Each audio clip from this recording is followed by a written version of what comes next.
6 দফা দাবিতে সরব হয় ভারতীয় মজদুর সংঘের সিপাহীজলা জেলা কমিটিও। মঙ্গলবার সংগঠনের নেতাকর্মীদের নিয়ে মিছিল করে স্থানীয় অতিরিক্ত জেলা শাসকের কাছে ডেপুটেশন দেন নেতৃত্ব। উপস্থিত ছিলেন সংগঠনের জেলা সভাপতি জীবন ভৌমিক, সম্পাদক সজল দেবনাথ, রাজু দাস, বলাই দেবনাথ প্রমুখ।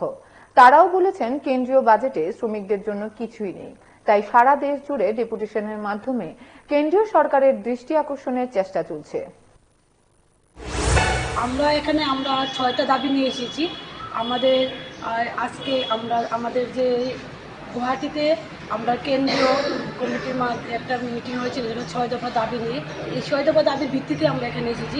এখানে 6টা দফা দাবি আছে, যে দাবিগুলো আমরা ডিএম স্যারের কাছে। দাবিগুলো কি কি?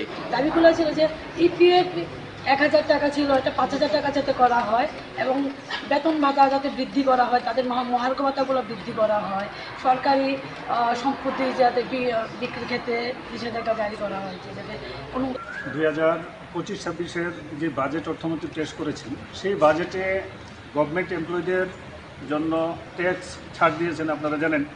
তাছাড়া বিভিন্ন আনঅর্গানাইজ সেক্টর এবং পেনশনারদেরও ট্যাক্স ছাড় দিয়েছেন এবং বিভিন্ন আর্থিক উন্নতির কথাগুলো রেখেছেন। কিন্তু ম্যাডাম যে 6টা বিষয় আমাদের আজকে দাবি, এই বিষয়গুলি উনি ছেড়ে গেছেন।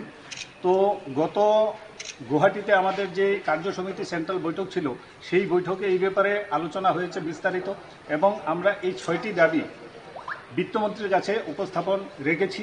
আপনাদের সবাইকে নমস্কার। আজকে আমাদের মূলত যে 6টা দাবি ছিল, সেই দাবি নিয়ে আমরা প্রথমত ডিএম সাহেবের সাথে আমাদের কালকে কথা হয়েছিল। বিশেষ কারণে সময় দিতে না পেরে ডিএম সাহেবের কাছে পাঠিয়েছেন। তো আমাদের সবচেয়ে বড় বিষয় হচ্ছে, কর্মচারীদের জন্য কিছু সুযোগ সুবিধার কথা করেছেন, বিত্তমন্ত্রীজি করেছেন, কিন্তু অসংগঠিত ক্ষেত্রে অনেক কিছু আমরা এখনও পাইনি। তো অসংগঠিত ক্ষেত্রে আমাদের সবচেয়ে বেশি সহযোগিতার প্রয়োজন আছে।